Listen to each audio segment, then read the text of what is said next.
Ladies and gentlemen, are you guys ready for this next two-minute battle? Hi guys. Thank you for taking the time to come in and visit with loving and talented Mr. Coleman and his great-great-grandfather. Hi. Are we just on our own, or do we have a moderator, or what are we? Are you the moderator? I am moderator. Excellent, Deadpool. Thank you. Ladies and gentlemen, I don't want to butcher these names. Rob Paulsen and Townsend Coleman. These are the 80s. If you grew up in the 80s and 90s, these are the guys right there. Cowabunga! Oh, I can taste the marshmallows in my cereal right now. Gentlemen, all yours. Unless you guys want to, we do some kind of... Yeah, I got no dance moves, so me neither. This is pretty much it for me. We are very obviously happy to be here. It's well, I shouldn't say obviously because you don't know us, but I can tell you that we are. Everybody is just delightful. Everybody is so sweet, and Townsend and I talk about these things with our other fellow turtles, Barry, Cammie, and Renee's, April. When we get to do these events together, it's just nothing short of fantastic. We always go home utterly exhausted from saying thank you for 3 straight days to the nicest, sweetest people. So, thank you. thank you. No, seriously, what Rob was saying is so true. You know, years ago when we were doing this show, we had no conception of what this show was going to become. And I don't want it to sound callous, but for me personally, it was, at the start, it was just another job. You know, because we were doing multiple series at the time. And we would go from one job to the next. And also really having no sense, and again, speaking just for myself, that what we were doing was going to someday have any sort of impact, a serious positive impact on kids, other than just entertaining them. And so then come to find out all these years later that we start coming to these Comic-Cons and meeting you guys, and certainly seeing and feeling the love, but hearing the stories so often about what Ninja Turtles meant to you when you were growing up has just been life-changing for me, and really, truly profound. So that's what I want to thank you for, because you guys sharing your hearts with us has made what we have done for our careers, and we're very lucky to do. It's just the most joyful thing ever. It's really impossible to quantify what real turtle power means to us, and we see it all the time. And it is never not mind-blowing to me. As a result of social media and all of these conventions, they're springing up like zits on a 12-year-old everywhere. But it does, it gives us these glorious opportunities to come in and meet folks who share these shows with their children, sometimes their grandchildren, and the same with the Tick. We work together on the Tick, huge fan base. So yeah, it's pretty cool. But since we're on our own and we've got a relatively small crowd, probably the best use of your time is if you want to ask questions of either one of us about the things that we've worked on, which we, instead of hearing us yammer, we should Find out what you guys would like to know about. Yeah.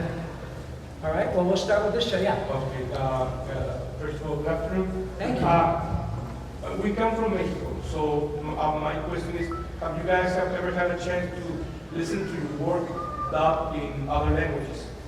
You know, I have in Animaniacs. I heard the Animaniacs theme song sung in Hebrew, yep, in Spanish, and in, I think it was Icelandic. French, Icelandic, or something really odd. But yeah, it's pretty interesting because they're trying to fit all the words in with the yeah. But I do know that Pinky and the Brain was Pinky y el Cerebro. Yeah. But El Norfo. Yeah, I've heard, have you heard any of your stuff? No, I've never heard any of my stuff dubbed. Did you guys? But I also don't get out much. So. Yeah. Did you guys get? Do you get English-speaking cartoons? Like was Los Tortugas Ninjas? Was that with our voices or Spanish? Mexican? Well, the thing is, as we live across the border, we get American we do station. You get TV, Texas stations TV. over there. But if you drive further north, maybe Monterrey or Mexico City, they've only seen them in the dub version. Got it. Yeah. Well, Okay. cowabunga. Universal language. That's right. Yes, sir. Go ahead. Oh, yeah. There's a turtle man. Nice to see you. What's that? I'm always a turtle man. Thank you. I grew up with turtles. I was born, well, I tell people I hate my birthday. Because my birthday is on a holiday. Oh, I see. Well, if you would put the mic up to your mouth a little bit, then folks can hear your question. Thank you, buddy. I was born on New Year's Day in 1984. Wow. And I watched Turtles when I was maybe, 5, 4, 1988, 89. That's when I started watching Teenage Mutant Ninja Turtles. So you're born right around the time the Turtles were. I was Yeah. born on the Turtles. I was born right 6 months before the original Ghostbusters movie came out, which was that year alone, 1984 in the summer. I can't tell you how happy that makes us to hear that you were born. I remember what kind of popcorn I got at the original Ghostbusters. My question for both of you is, how fun was it working on the show? Do you have any fun memories? And how was it working with the baddest shredder of all time? Who do you? We think it's Yeah. I mean, I like the original shredder. Yeah. Well, we only did the cartoon show, so we had nothing to do with the features. But we only. No. I mean, how was it on the Oh show? gosh, it was honestly, it's not hyperbole. How can we get paid to do what used to get us in trouble in high school? We do it with people whom we choose to hang out with. All of us are friends were before and since. And we make lifelong friendships. And then we travel around the world and find all these lovely people who are so happy with what we got paid to do. I also remember you did an episode of Meet Nickelodeon on a show called Big Time Rush. I did. That was me. That was Guilty. you. And my last question is, how was it on Goof Troop? It was great. All the checks cleared. And, I got to work with, well, again, we were talking about our buddy Jim Cummings, whom you guys know as Darkwing Duck, Winnie the Pooh, Tigger, Taz, just crazy talented. Pretty much it. Ray from Princess and the Frog. Yeah, there you go. I mean, everything. And one of the nicest humans you'll ever want to meet. Townsend, he and I worked together on the Tick, and I was the second Arthur. Townsend did all the Ticks episodes, and is utterly, when I talked to not only Peter Serafinowicz, but Pat Warburton, utterly the inspiration for how great that From from that series, and then went straight to the live action. Correct. Which Both only of the live action Tick one guys. action, one season, but it was still a good season for me. Right. So anyway, thank you for Yes. your kind words. Yes, sir. appreciate it. Hi there, guys. Wait, Hi. this is on? Yeah. Okay. I thought I was tripping out. Hi there. So, of course, I grew up watching Ninja Turtles when I was little. I was born 91, 28. So, my question to you is, what's your opinion on the live action ones? Like the first Ninja Turtles, second one, and so forth. What's your opinion of the turtle movies? Yeah, well, really, the last one, the last live action one, I just loved. I thought it was terrific. But it also didn't hurt that our buddy Gary Anthony Williams was Bebop in that. And so we got to go and enjoy, seeing a friend of ours, in this franchise that we'd been so, much a part of for so long. And it was very entertaining to me. To be honest, I haven't seen most of the other Ninja Turtles features, not because I didn't want to necessarily, only because I'm just not a big moviegoer. So, yeah. But yeah, it's interesting, how the franchise has evolved. I mean, Rod can speak to that, certainly, having been involved in the 2012 series for Nick as Donatello, but also as the voice director now of the current Ninja Turtle series for Nickelodeon. Yeah, it's been, I think we say this a lot, this is a bulletproof franchise. And the thing that's so exciting for me is to see how many young artists are really inspired by what Kevin and Peter created 35, 36 years ago. And this weekend is no different. I've seen really lovely, badass prints that are brand new takes on the Turtles. And that is a really important part of the legacy, is that, yeah, it's made a lot of money for a lot of people, it's kept us employed on and off, makes millions of people happy, but it is utterly inspirational to a brand new group of artists, and they will inspire more artists, and that's what even pop culture, what popular art does, it inspires. So when you have something, in my view, that is so remarkably successful and utterly joyful, and provides so much happiness, joy, often gets people through impossibly difficult circumstances, and makes a lot of money, and continues for generation after generation, that's a pretty good way to go. You're ticking all the boxes. There was a very valuable lesson for me with respect to the Turtles movies, because we were all kind of, it wasn't like we were arrogant, but we were there at the beginning, and this is all really new. The animated movies were coming as a result of a cartoon show that spawned, I mean, it was just new. So we sort of assumed that we would be the voice guys and girls in the movies, and we weren't. And it was a really valuable lesson about the difference between celebrity or fame in our realm. The characters are famous. We are good at our jobs and proud of it. We work really hard and all of that, but man, we don't draw them and we don't write them. And so I think that's why Bugs is still popular. That's why there have been 18 different Batman. It's not, even I would argue, as much as I like Robert Downey Jr., it's about when he gets into that cool suit.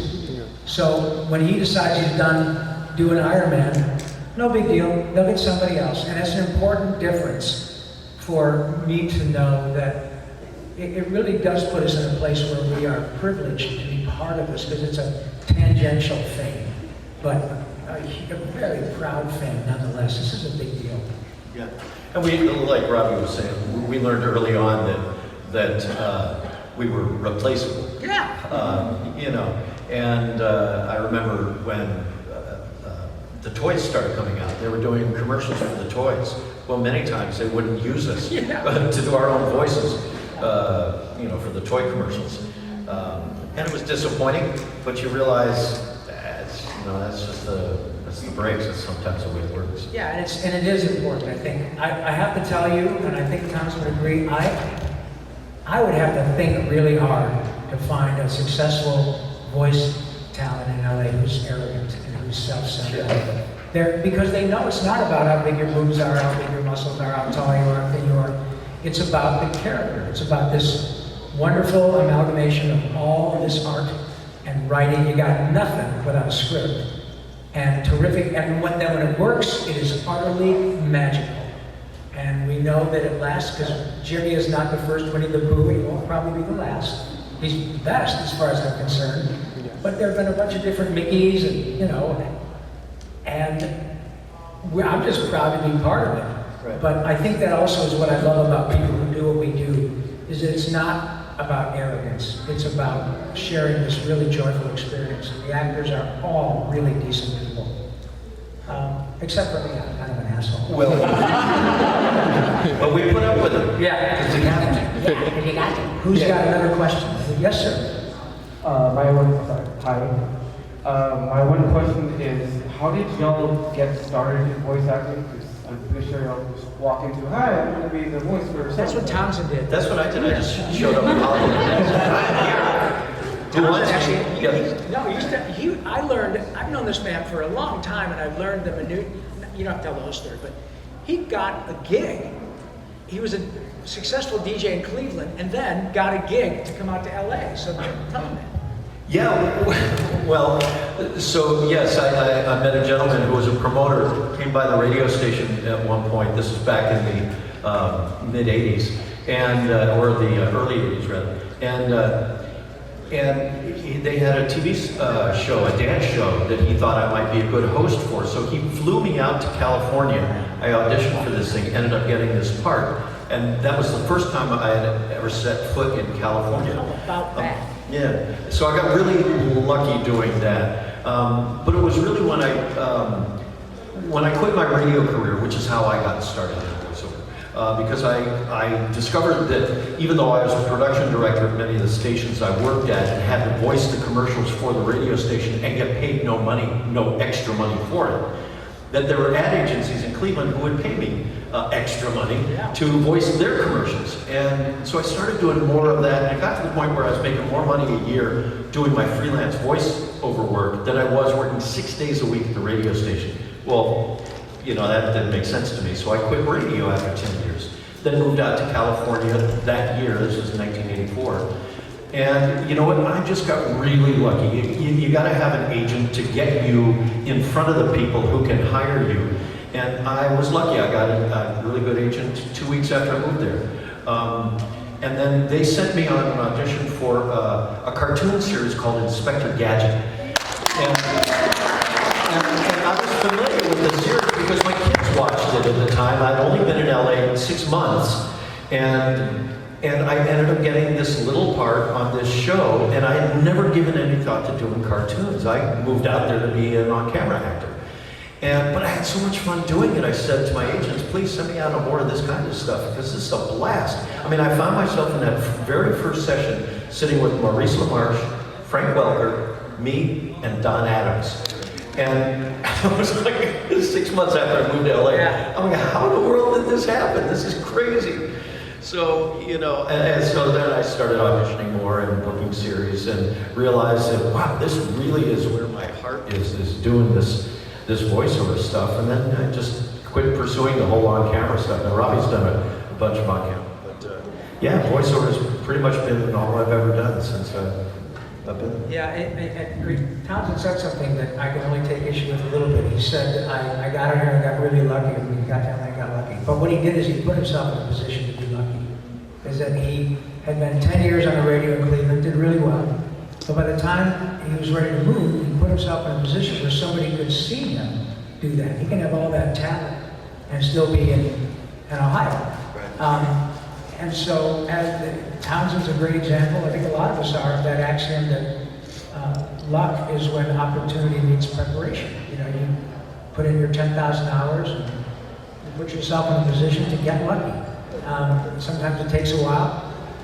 In my case, I was a singer who became an actor, moved to LA. Again, ostensibly to do live action, I was.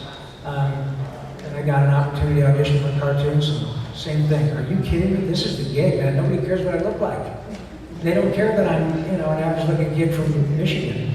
And now they don't care that I'm an average-looking old guy from Michigan. And I still get to work every day and come to these events, and so we definitely made the right choice. And I think there's also, we touched on it earlier, my ego's fine with it.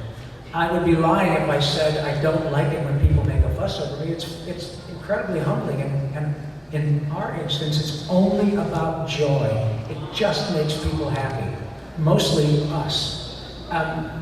But I don't begrudge people who have a sort of thing where they walk down the street. We all have famous friends, and you know they get recognized everywhere they go. But that I'm fine with this fame, small f. It's wonderful, you know. So even though it wasn't the reason that either of us went out there, we are both grateful that the opportunity. It found us. Yeah, it found us. Well said. There was a young lady who had yes, I think yes. Oh, I'm sorry, sir. I didn't. It's all right. Thank you. I just want to give someone in the back a shot. And then we'll get back to this job. This is a question to Rob. Out of all the characters you played, which is pretty much like a lot, which was your favorite role and what was your least favorite?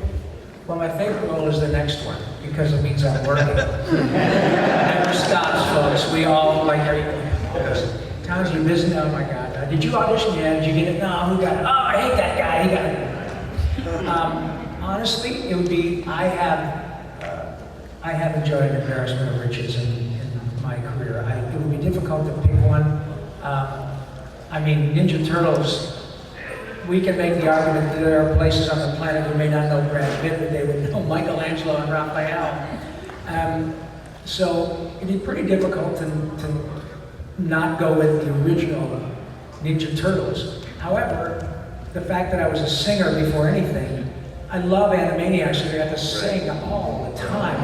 I don't even know how many songs I did on that show. So if I, those would be ties, I guess.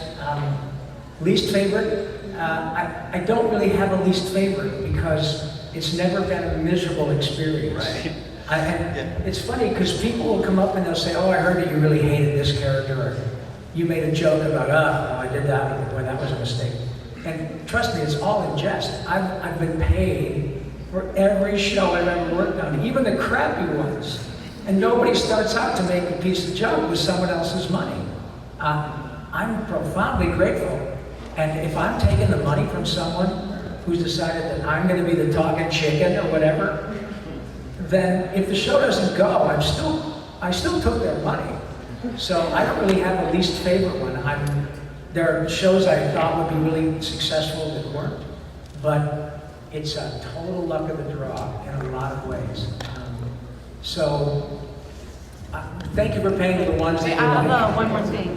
Can you do your Carl Weezer voice from Jimmy Neutron? Yeah, Carl, I can do it all the time.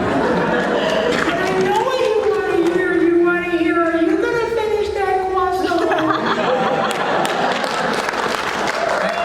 And you guys, I just also want to mention too that Rob has a new book out. It's called Voice Lessons.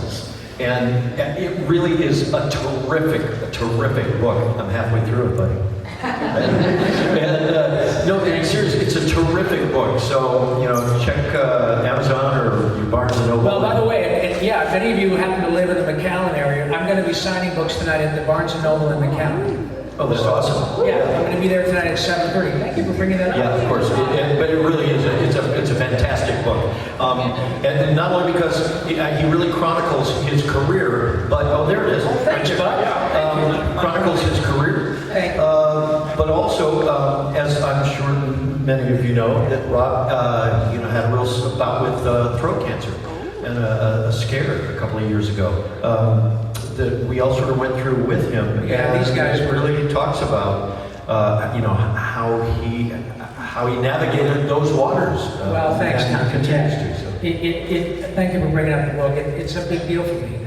But we talk, in fact, when I was diagnosed, the first guys I called outside my traditional family were my turtle family.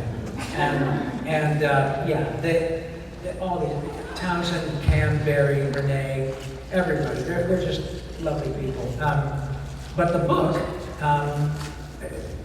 thanks to my friend for bringing it up, but the book is, it's not a compendium of, and then I did, and then you know me from, and then I won, and then I did. Because the last thing the world needs, in my opinion, is another celebrity Hollywood memoir by a non-celebrity. And it's not false modesty. We've already discussed who the famous ones are and the characters. But once I had throat cancer and got through it, I thought, now I have a story, now I have a book that's interesting, because the book is about the power of these characters. And I know I'm preaching to the choir. I know for sure that there are people in here, many of you, like us, would say, oh my God, I had this great childhood and we got to listen to Animaniacs, and oh my God, now I hear you, it takes me back to eating cereal, all of that's great. And then we will meet people this weekend who will say, Mr. Coleman, but for Ninja Turtles, my childhood was an effing mess. And I was in the foster system, or I came from a really difficult, acrimonious divorce. But as long as there was a TV, every time I went to a new foster home, I knew that I could connect with, my turtle family. So now I'm here with my children and my wife or my husband, and we all love Ninja Turtles, and you will never know. That's the kind of stuff that ends up in my book, because when I was going through my treatment, we collectively have all spoken to thousands of children around the world. Not just us, everybody. Nancy Cartwright, Tom Kenny, doesn't matter. And often these children don't make it. And more often, the parents know that their children aren't going to make it, but they want to talk to Raphael or Yakko or Arthur, I mean, the Tip or whomever.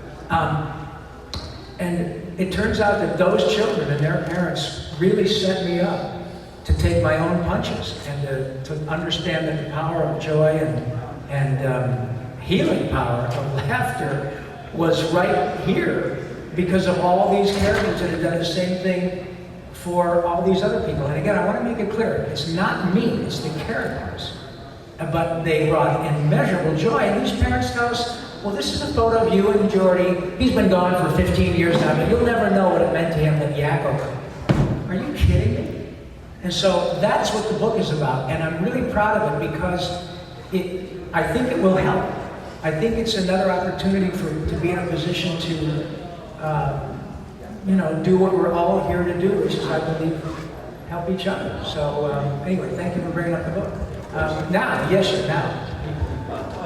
Hi. I have a question for you about the new Turtles one that you're directing. You've played, half of them by now, another 20 years you've done all Yeah, if I live to be 100, I could be all for a turtle.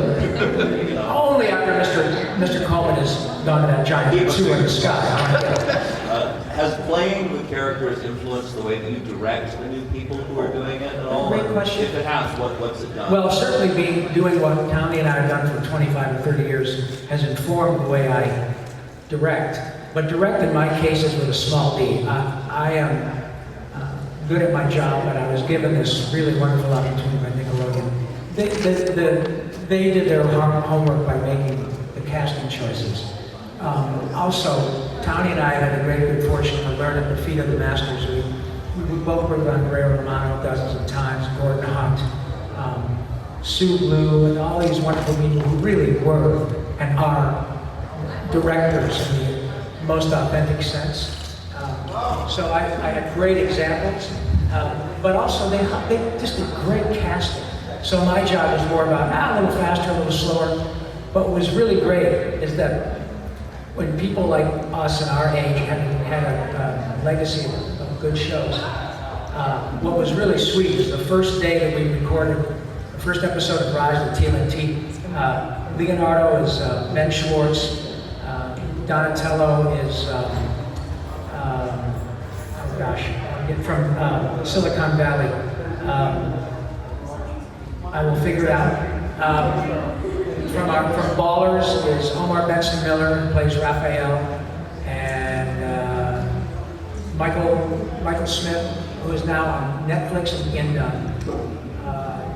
Four Weddings and a Funeral, played Michelangelo, and so anyway, it was, Josh Brenner from plays Donnie. My point about all this was, because of what I've done, and they gave me this crack at this, it was kind of cool. One day on the first episode, Ben Schwartz was on his phone, and when there was a break, we'd all introduced each other, to ourselves. And he said, "Holy shit, you know who this guy is?"